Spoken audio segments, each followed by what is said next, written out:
Tchau, eu sou a Manuela, eu sou professora de chinês e hoje eu vou falar sobre um tema muito controverso. Provavelmente, na minha opinião, o mais controverso que tem pra falar sobre a China, que é a política do filho único. Eu acho que é controverso porque essa é uma política sobre a qual eu acho que é importante a gente analisar os prós e os cons. E quando a gente tá falando sobre um país tão controverso quanto a China, se eu falar uma coisa que eu sou contra, vai todo mundo cair em cima e dizer: tá vendo? Então você sabe que a China não é tão boa assim. E claro, todas as políticas, tudo tem seus lados negativos, né? Além disso, eu acho que tem uma diferença cultural muito grande, porque aqui no Ocidente a gente tem uma mentalidade muito individualista, que quer dizer que se tá ruim pra mim, quer dizer que tá ruim pra todo mundo. Eu gosto de comparar isso com aquela regra que tem na sala de aula de não deixar ninguém mascar chiclete. Porque assim, eu tô mascando chiclete, eu quero mascar chiclete, eu tô atrapalhando uns 30 outros estudantes com o barulho de eu mascando chiclete,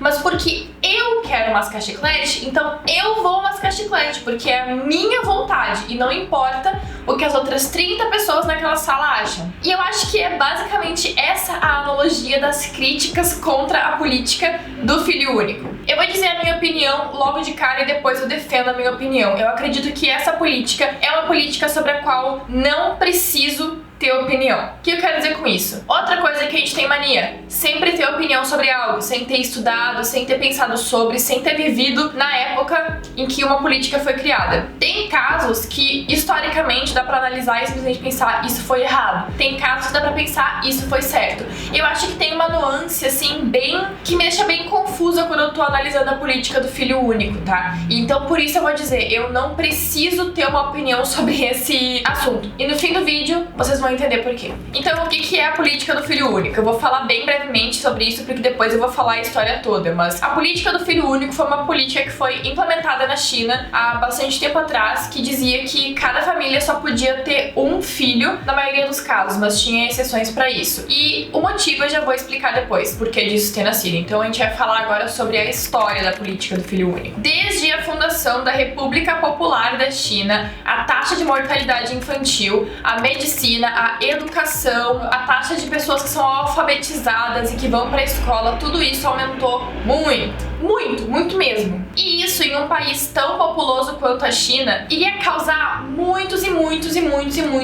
gastos. Gastos que seriam inviáveis pro governo fazer se a população continuasse crescendo da forma que estava crescendo na época. Eu tenho uma estatística aqui: nos 109 anos, entre 1840 e 1949, na China antiga, a população do país inteiro aumentou apenas em 130 milhões. Depois da Revolução, nos 30 anos seguintes, mais de 600 milhões de pessoas nasceram, e excluindo as mortes, o crescimento populacional foi de mais de 430 milhões de pessoas. Isso é um crescimento absurdo, que não teria como um país se desenvolver tendo políticas sociais de educação, de saúde, de alimentação para todo mundo. Não teria como ser viável. Durante esse período, o governo da China estava com uma política que dizia: um filho é pouco, 2 filhos é perfeito, 3 filhos é demais. Ou seja, eles estavam incentivando as famílias a terem 2 filhos, mas isso não era uma lei, isso era só uma campanha do governo. Isso é porque o plano da China era se tornar o país com mais mão de obra no mundo, para dessa forma conseguir então atrair os negócios de fora da China para dentro, que foi o que eles fizeram. Hoje em dia tudo no mundo todo é produzido na China. Essa questão de salário, de mão de obra, eu vou discutir em outro vídeo, porque é outra coisa bem extensa para falar sobre. Só que depois de alguns anos dessa campanha que eles estavam fazendo para as pessoas terem 2 filhos, eles fizeram um simpósio analisando isso, e eles chegaram à conclusão: se eles não freassem o crescimento tão rápido da população, nos anos 2000,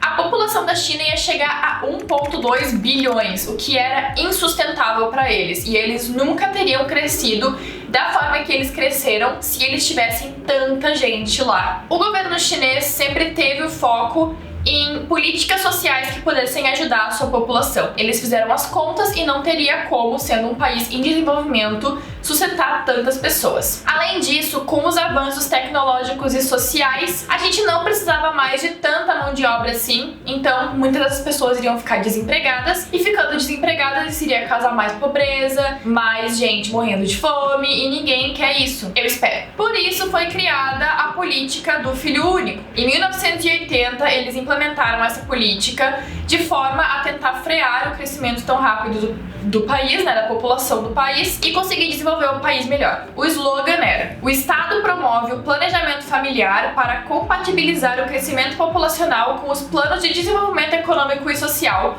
promovendo um casal a ter um filho apenas. Agora, uma coisa que sempre eu mesma me perguntei antes de começar a estudar sobre isso era: se essa política foi tão ruim, tão horrorosa quanto as pessoas falam, por que os chineses, um povo tão revolucionário que, se vocês estudam história, vocês sabem, qualquer coisinha é motivo para os chineses fazerem uma revolução? Por que eles nunca fizeram protestos e revoluções contra isso? Eu procurei na internet, porque eu provavelmente não era nem nascida se isso aconteceu, só que eu só consegui achar um relato de protestos que tiveram em 2007. Eu nem sei se esses foram protestos legítimos ou não, porque a maioria dos protestos que a gente tá vendo ultimamente na China não são protestos legítimos, então eu não sei dizer isso pra vocês, porque eu não encontrei nada sobre isso no Baidu. E vocês vão ver que a maioria das fontes que eu usei aqui foram realmente do Baidu, então não é porque eles estão tentando esconder isso da população deles, tá? Então vamos lá, a gente vai analisar os motivos, um por um, os motivos para essa política ser criada, e a gente vai entender então por que o povo não se revoltou contra isso. A gente já falou então sobre o crescimento muito grande que teve de população, só que além disso,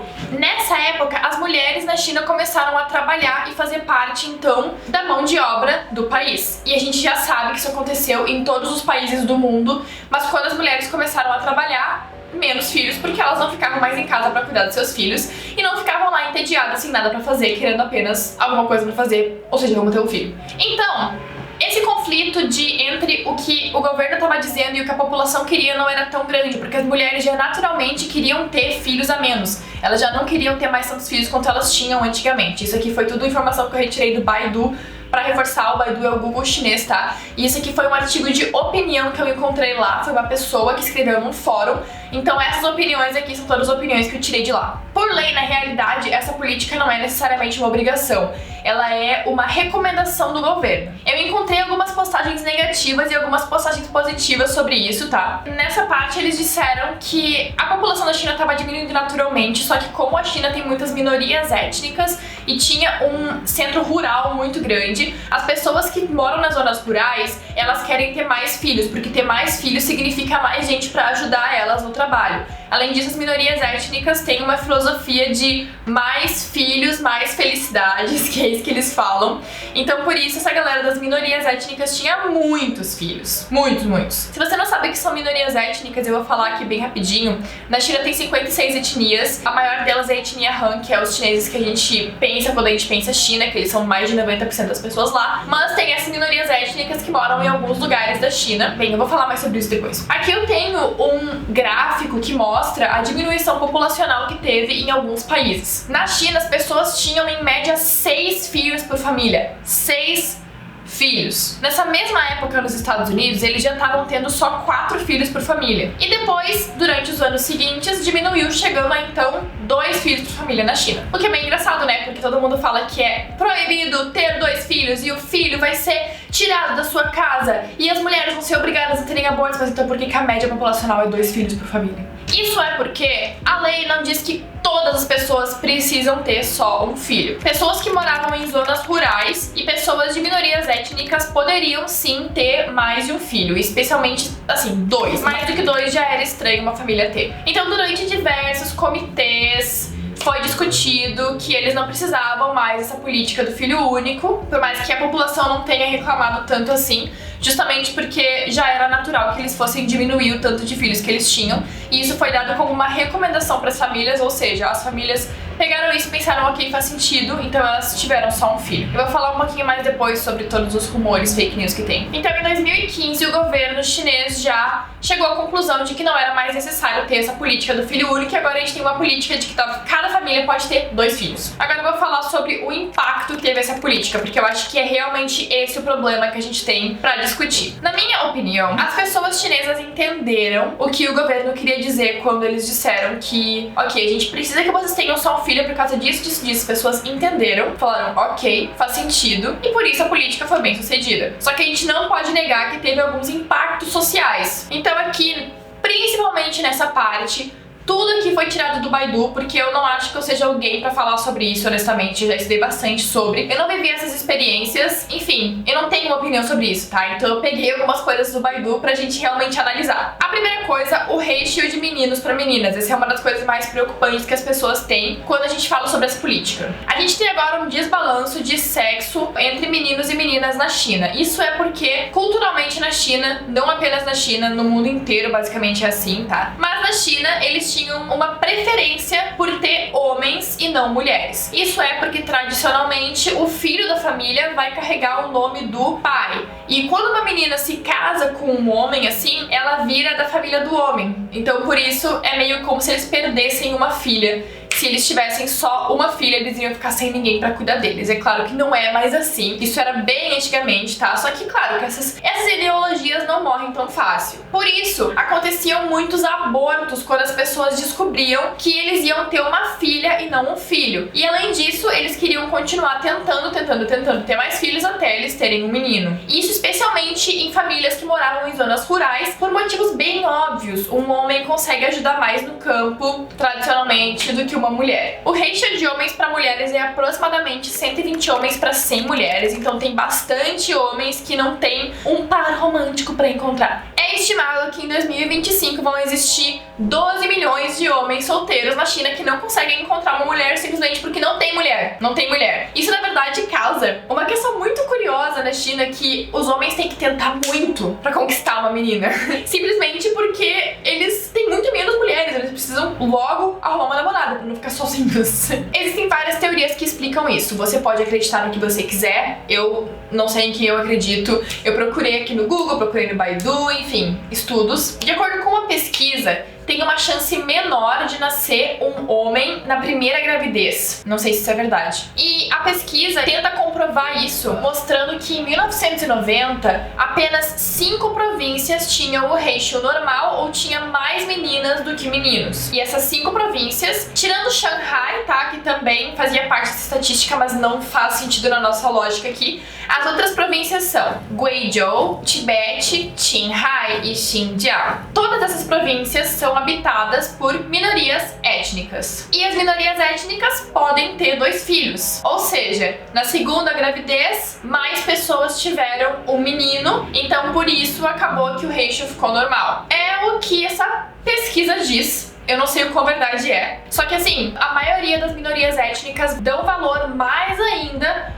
por o seu filho nascer homem do que a etnia Han. Então faria sentido que nesses lugares seria muito maior o ratio de homens para mulheres. E não é o caso, é o contrário. Além disso, existe um livro que se chama The Missing Girls. E esse livro fez um estudo e eles chegaram à conclusão de que muitas famílias rurais que tecnicamente só podiam ter 2 filhos acabavam tendo entre 4, 5 até 6 filhos, e eles só não registravam esses filhos oficialmente. Eles ficavam vivendo ali com aqueles filhos e só 2 deles tinham direito, então, à educação e tudo que uma criança registrada tem direito. Quem são essas crianças registradas que vão ter direito à educação? Os meninos, certo? Porque era isso que eles valorizavam. As meninas iam ficar sendo donas de casa e os homens iam ter que ir ter educação, trabalhar e tudo mais. Ou seja, muitas das mulheres que existem na China ou existiam naquela época estavam vivas, estavam bem, elas só não eram registradas oficialmente. E aí eu achei aqui uma estatística de que, de acordo com a Unesco, 1/5 das mulheres do mundo não recebem educação. Isso foi em 2013. E nesse mesmo ano, só 5% das mulheres na China não receberam educação. Isso são mulheres em idade de escola, né? É claro. O ratio de mulheres que têm educação para mulheres que não têm educação na China é muito menor do que no resto do mundo. Então eu acredito que esses tipos de preconceito já tenham passado, tá? Hoje em dia eu acho que é basicamente impossível tu esconder um filho, né? Mas algumas pessoas acreditam que é por causa do grande número de abortos que teve na época. Eu concordo com isso, eu acho que provavelmente teve muitos abortos nessa época, quando as pessoas descobriam que era uma menina. Só que quando o governo chinês percebeu isso, eles proibiram as pessoas de verem o sexo da criança antes de nascer. Então isso diminuiu muito o caso de abortos. Muita gente fala sobre bebês abandonados. Eu vou falar mais sobre isso na última sessão desse vídeo. Só que assim, eu acho que vocês têm que também pensar que a China não é um vilão da Marvel. Tipo assim, você fazer um aborto é uma coisa, agora você abandonar uma criança na rua, não vou nem falar mais nada. Próximo, abortos forçados. Vou ler aqui a lei, tá? Várias partes da lei, essa parte é meio chata, mas ela é muito necessária, que eu quero que vocês entendam muito bem como funciona isso, tá? A lei chinesa sobre o controle populacional. Artigo 36. É proibido, havendo multa e possibilidade de prisão se for 1. Performado ilegalmente uma operação qualquer em outra pessoa em relação a reforçar essa lei. 2. Utilizado ultrassom ou qualquer outra técnica para identificar o sexo da criança sem razão médica ou realizar aborto sem fins médicos em outra pessoa relacionado ao sexo do bebê, performando operações falsas e não oficiais de controle de natalidade. Esse artigo já tá falando aqui que é contra a lei você praticar qualquer coisa do tipo. Ou seja, você chegar e performar uma coisa contra a vontade da pessoa. É ilegal. Você mostrar o sexo da criança pra pessoa. É ilegal. Continuando. Artigo 19. O planejamento familiar deve ser praticado utilizando contraceptivos. O Estado cria condições para que os cidadãos possam escolher métodos seguros apropriados de contraceptivos. Podem ser realizadas operações de controle de nascimento, porém a segurança do cidadão deve ser assegurada. Ou seja, você pode fazer uma vasectomia, fazer qualquer coisa que você quiser, colocar um DIU se você quiser. O governo não pode fazer isso em você de forma forçada. Artigo 20. Os casais na idade de reprodução devem ambos adotar métodos contraceptivos e aceitar os serviços adequados oferecidos a ele, de forma a diminuir gravidez surpresa. Artigo 21. Os casais que praticarem planejamento familiar devem receber, sem custo nenhum, os itens básicos de serviço especificados pelo Estado. Os métodos especificados nessa lei devem, de acordo com a regulação do Estado, serem dados de graça, ou seja, você ganha sim uma recompensa por seguir essa recomendação. Artigo 22. Discriminação contra mulheres que serão mães de meninas ou que sofrem de infertilidade é proibido. Discriminação, maltratamento e abandono de meninas bebês é proibido. Não preciso nem dizer. Artigo 39. Todo e qualquer funcionário de órgão estatal que cometer um dos atos a seguir será investigado de acordo com a lei. Tem vários aqui, só que eu vou falar só os relevantes para esse vídeo, que é 1. Infringir no direito pessoal de qualquer cidadão, bem como de seus direitos e interesses. Ou seja, funcionários do Estado também não podem performar nada ilegalmente. Agora, eu já tô até vendo as pessoas dizendo, tá, mas isso não quer dizer nada, isso foi feito para estrangeiro ver. Não é assim que funcionavam as coisas na China. E de novo, eu vou dizer para vocês, então mantenha essa mesma energia para todos os países do mundo, porque se a lei tá escrito lá, é porque a lei vai ser reforçada. Muita gente foi presa por praticar atos de ilegais nessa época e vocês não são tão importantes. Honestamente, a gente não é tão importante assim pra China, eles não precisam criar uma lei toda pra enganar a gente. Essa é a lei, ponto final, é assim que funciona. Se tem pessoas que às vezes não seguem essa lei, isso existe no mundo inteiro, agora a lei existe. O problema pra mim seria se eles só jogassem as pessoas lá e dissessem ok, se virem. Mas a lei existe. Próximo problema, a pirâmide invertida. Esse problema é um problema que pode realmente causar algumas consequências bem graves para a China, mas também é uma coisa que está acontecendo no mundo inteiro, então não é exclusivo de lá. A pirâmide invertida, se vocês não estudaram isso em geografia, basicamente é quando a população do país fica maior nas idades de 60 anos para mais e vai ficando menor conforme vai ficando mais novo. Vou colocar uma imagem aqui para vocês verem. Então, desde 2005, a China entrou nesse momento de pirâmide invertida. Eles têm 10% da população com mais de 60 anos. Aí eu li um artigo de opinião que falava muito mal da política do filho único e dizia que era bem trágico a questão da pirâmide invertida, porque geralmente os países ocidentais, quando entram nessa pirâmide, já estão desenvolvidos, mas a China é um país subdesenvolvido e não sei o que. Assim, glorificando total os países ocidentais, o que não faz sentido nenhum. Muitos países aqui que não são ricos, também acontece essa questão da pirâmide invertida. Mas enfim, eu não acho que GDP seja algo relevante pra gente analisar at all, ou qualquer número que vem em dólar. Qualquer número que vem em dólar pra mim, eu não estou querendo analisar, porque não importa, ninguém paga nada em dólar na China. Mas vamos analisar mesmo assim, só pra gente ter uma ideia. Quando a China entrou nessa estatística, o GDP era só de 800 dólares americanos. E eu pesquisei e normalmente quando isso acontece, um país tem um GDP de mais de 10 mil dólares americanos. O que é bem engraçado, porque na China, 80% das pessoas são donas das suas próprias casas. Nos Estados Unidos, só 65%. Então eu não sei quem tá melhor, quem tá pior, vocês decidem. Mas o fato é, hoje em dia, o GDP da China é de 12.556 dólares, que comparando com o Brasil, pra vocês entenderem, o GDP do Brasil é de 7.507 dólares. Então a China tá muito melhor do que o Brasil hoje em dia, e eu não acho que o Brasil seja tão ruim assim, tá? Mas eu só tô dizendo isso pra vocês pra fins de que eu sei que muita gente acredita nessas coisas de números, assim, de o salário mínimo na China é só 400 dólares. Isso é pra outro vídeo também, mas não faz sentido nenhum, porque ninguém paga nada em dólar na China. Enfim, essa pirâmide invertida realmente é um grande problema, porque tem muita gente idosa e eles todos vão precisar de ajuda, de auxílio do governo pra sua aposentadoria, e não tem tanta gente assim trabalhando hoje em dia pra conseguir pagar essas pessoas todas. Só que, de acordo com o artigo 24, para facilitar o planejamento familiar, o Estado estabelece e melhora o sistema de Previdência Social, que cobre o seguro básico de velhice, seguro médico básico, seguro de gravidez e benefícios sociais. Ou seja, o governo já se preparou faz anos pra essa questão, que eles sabiam que isso ia acontecer. A gente tem um bando de gente inteligente no governo da China, certo? Contrário ao governo de outros lugares. Então, com certeza eles pensaram em tudo que a gente tá pensando. Quem sou eu pra pensar melhor do que eles? Essa questão da pirâmide invertida realmente gera alguns problemas, mas além da questão da previdência social, também tem a questão da mão de obra, que a gente tem bem menos mão de obra agora pra realizar os trabalhos. Só que também a gente tem que considerar que quando começou essa política do filho único, não existia quase nada de tecnologia. Hoje em dia, a maioria das fábricas são tecnológicas e quem faz tudo são máquinas, então eu não acho que isso seja um problema que vai causar tanta preocupação. Na verdade, eu acho que isso pode até ser bom pra China, porque vai causar menos desemprego. Agora eu cheguei à parte mais polêmica do vídeo. Eu vou falar sobre o documentário One Child Nation, que é um documentário original da Amazon. Quando esse documentário saiu, meu Deus, a internet foi a loucura. E era todo mundo, porque a China é horrível, porque a China não sei o que. Parece que ninguém nunca tinha nem ouvido falar sobre essa política antes da vida deles. O fato é, esse documentário não tinha como eu deixar de falar. Eu não queria falar sobre, mas não tinha como eu não falar sobre. Eu acho que isso faz parte desse assunto, né? É muito importante. Primeiro, eu acho que é importante a gente lembrar que não é porque algo tá na Amazon que é verdade. Além disso, os americanos não são necessariamente famosos por publicar coisas imparciais sobre a China, né? Agora eu quero que vocês se segurem na cadeira de vocês. Se segurem na cadeira. Esse documentário tá disponível pra assistir no Baidu e tem várias reviews falando sobre esse documentário e fóruns também. Talvez as pessoas devam estar mortas já, quem postou isso.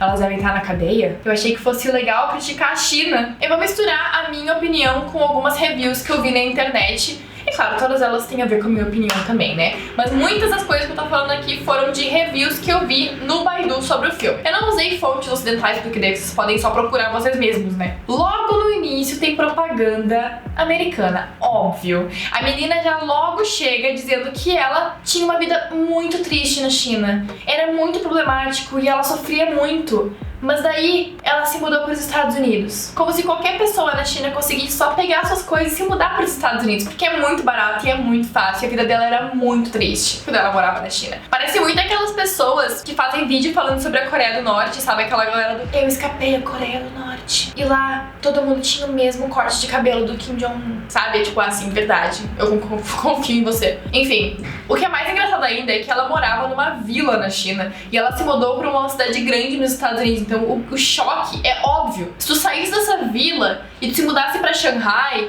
tu ia ficar tão chocada quanto. Não, e daí tem uma parte que eu fiquei assim... Logo de cara eu comecei a assistir esse documentário e eu pensei...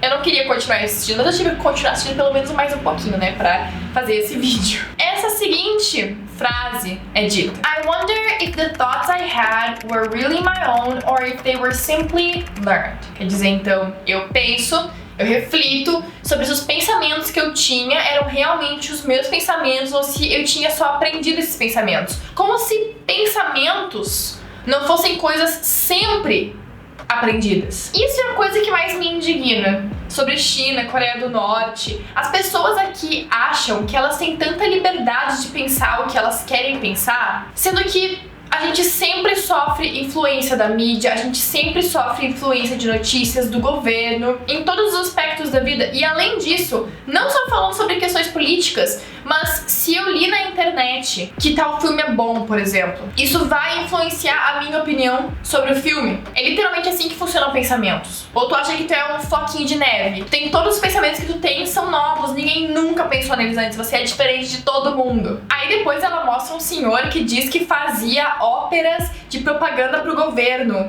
uma mulher que quer defender o país que fez Stranger Things 3ª temporada. Ela tá dizendo, ai que horrível, as pessoas assistem óperas que tem propaganda política, enquanto ela mora no país que tem o Capitão América. Ele, ó, tá ali, ó, inclusive o Capitão América. Nada contra, acho ele incrível, mas tipo assim, pelo amor de Deus, reflita. Também achei muito legal a parte de que, tipo assim, ela foi pra China e ela entrevistou um monte de gente na China, que mora na China, que é chinês, e eles estão falando mal do governo, e ela está falando mal do governo, e ela mostra o rosto deles, eles estão batendo cacete em algumas coisas que o governo fez. Ou seja, ela matou a família toda dela, né? Porque não pode falar mal do governo na China, senão vai ser morto. É isso que eu não entendo. Um documentário sobre a China diz que você vai ser morto se falar mal da China, se falar um pio da China, e o outro documentário vai pra China gravar pessoas falando mal. É tipo aquela vez que saiu aquela notícia: Kim Jong-un obriga todo mundo a ter o mesmo corte de cabelo que ele. E alguns meses depois saiu a notícia: o Kim Jong-un proíbe que qualquer outra pessoa tenha o mesmo corte de cabelo que ele. É tipo, qual é? Qual é a realidade? Esse documentário é tão apelativo que ela pega qualquer coisinha normal, qualquer coisinha normal que acontece no mundo todo, e ela transforma nisso em uma grande coisa, como se a China fosse literalmente, assim, as piores pessoas que já viveram no universo. Por exemplo, ela fala sobre quando ela fazia parte de um grupo de dança e de canto, e aí ela fala a seguinte frase. Eu tô falando em inglês porque eu escrevi exatamente como ela falou pra não perder nenhum sentido, depois eu traduzo pra vocês. We all had the same makeup, the same dresses and the same mentality. Ou seja, ela basicamente descreveu qualquer grupo de dança no mundo inteiro. No meio do documentário, eles mudam de rumo completamente. Eles param de falar sobre a política do filho único, eles começam a falar sobre adoção, como se fosse a pior coisa do mundo. Tipo, as pessoas na China colocavam seus filhos pra adoção e essas crianças eram adotadas e iam pros Estados Unidos. Eu sei, é bem trágico, eu também não iria gostar de ser adotada e simplesmente parar nos Estados Unidos, seria terrível. Mas, pelo amor de Deus, eles falam de adoção como se as pessoas tivessem roubado as crianças da casa delas e colocado elas pra adoção. Gente, vamos com calma. Não é assim que a adoção funciona. Eu não vou nem falar sobre a parte de adoção, porque eu acho que isso é tão irrelevante pra conversa, isso nem sequer faz sentido, mas eu acho que o que é interessante aqui mesmo é que a gente fica bem claro qual é o pensamento político deles quando a gente chega nessa parte, porque até agora tá meio, ai, coitadinho dos chineses, eles sofrem tanto, agora eles ficam tipo, aquele som do... Sabe aquele som dos americanos? Coloca o som aí em cima, por favor, da águia, assim... Ela começa a falar sobre adoção e aborto, daí ela chama os fetos de bebês. E aí ela diz que muitos bebês morreram, sendo que não é bebês que morreram, foram fetos. E aí isso já diz muito numa pessoa, porque ela chama um feto de bebê. E não deixa essa mulher descobrir sobre vasectomias. Se ela descobrir sobre vasectomias, ela vai simplesmente explodir, porque ela fica falando sobre como a mãe dela colocou um anel ao redor do útero dela, que é tipo como se fosse colocar um DIU, né? Ainda tem esse anel que as pessoas colocam. Como se isso fosse, meu Deus, um abuso do corpo dela. Ninguém conta pra essa mulher sobre pílula anticoncepcional. Ela vai ficar louca. Não, mira, tem uma parte, tem um cara que entra, né? Ele é de Hong Kong. Não precisa nem falar mais nada de vocês, né? Mas ele é de Hong Kong. E aí, o que acontece? Ele mostra a foto de um feto, né? Aí ele diz as seguintes coisas nessas palavras, nessas exatas palavras. I was wondering why, after aborted, the fetus was still smiling. It's as if he knew that if he lived, his life would be miserable living in China. Ou seja, eu tava me perguntando porque depois de abortado, esse feto continuava sorrindo. É como se ele soubesse que se ele tivesse sobrevivido, a vida dele ia ser miserável porque ele ia nascer na China. Eu acho que eu não preciso nem comentar nada sobre isso, né? Doido. Louco, tirou isso da... Enfim, né, vou parar de bater na mesma tecla, porque eu acho que esse foi uma piada, uma literal piada, esse documentário, na minha opinião. O resto sobre o documentário eu já falei sobre antes, né? Eu vou concluir essa sessão do vídeo falando que eu sei que aconteceram coisas ruins nesse período, por isso eu comecei o vídeo dizendo que eu não achava que eu precisava ter uma opinião. É como todas as pessoas pessoas que realmente viveram na época falaram. Elas disseram, eu não preciso ter uma opinião sobre isso porque foi necessário, e sem isso a China não teria sobrevivido. Ai, eu não ia falar mais, mas eu preciso falar outra coisa. É que assim, a mãe dessa menina que fez o documentário, ela falou que ela teve 2 filhos, e essa menina era mais velha e ela tinha um irmão mais novo, porque eles eram de uma zona rural. Aí eles não tinham dinheiro pra mandar os 2 pra escola, daí a menina teve que ser tirada da escola pro menino poder estudar. E a menina tinha que trabalhar desde muito cedo. O que é bem irônico, é como se o governo tivesse avisado pra eles que eles não teriam dinheiro pra ter 2 filhos. É como se tivesse feito uma campanha inteira sobre isso, né? Talvez, se a sua mãe não tivesse tido 2 filhos, você conseguiria ter ido pra escola. E aí a mãe dela diz que na época dela as pessoas passavam fome, elas morriam de fome. Isso é um tópico pra outro vídeo, porque isso tem a ver com sanções, enfim, muita coisa, muitas questões. Mas a China era muito pobre na época. E aí a menina disse, vocês passavam fome, mas sobreviviam. Eu acho que isso já entrega tudo, né? Eu já sei exatamente em quem essa mulher votou nos Estados Unidos. Sei exatamente, porque tipo assim, tu prefere que uma criança, um ser vivo, passe fome, morra de fome ou quase morra de fome, viva uma vida miserável, do que um feto que não tem consciência seja abortado. Eu não consigo compreender, eu não compreendo, enfim. E isso depois de toda a campanha que a China fez para as pessoas usarem contraceptivos, inclusive era de graça colocar esse tipo de aparelhos. Eles mostram também uma menina que diz que ela tinha uma gêmea, que quando a mãe dela teve gêmeos, eles simplesmente entraram na casa dela e roubaram a outra gêmea e colocaram ela pra adoção. Sendo que isso não faz sentido nenhum, porque gêmeos nessa política não contam como 2 filhos, eles contam como um filho, obviamente, porque é uma gravidez. O que você quer que eu faça? Eles não contam como 2 filhos, então isso é literalmente impossível de ter acontecido de forma legal. Encerrando a questão do documentário, eu acho que, de novo, é como todos eles disseram no documentário, isso foi uma medida que foi necessária pra China não acabar, porque ia ser muito pior se essa medida não tivesse sido colocada. E não tem como eu ter uma opinião, porque ela funcionou. Ela funcionou e a gente sabe que seria devastante se eles não tivessem colocado essa política. E pra concluir, então, eu não acho que a gente precise criticar uma política que foi tão bem sucedida no que pretendia ser bem sucedida.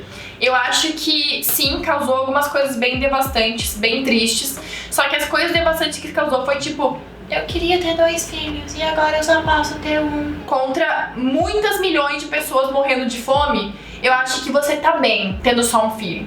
Você tá bem. Eu sei que seu sonho era ter a Helena e o Fred, entendeu? Você queria ter 2, mas não é devastante você só poder ter um, né? Vamos com calma. Enfim, é isso sobre esse vídeo. Me digam qualquer outra coisa que vocês queiram que eu fale sobre esse assunto, eu posso responder nos comentários. Ou qualquer outro assunto que vocês querem que eu faça essa pesquisa sobre. Espero que vocês tenham gostado, dê um like e se inscreve no meu canal, por favor. E é isso, eu vejo vocês no próximo.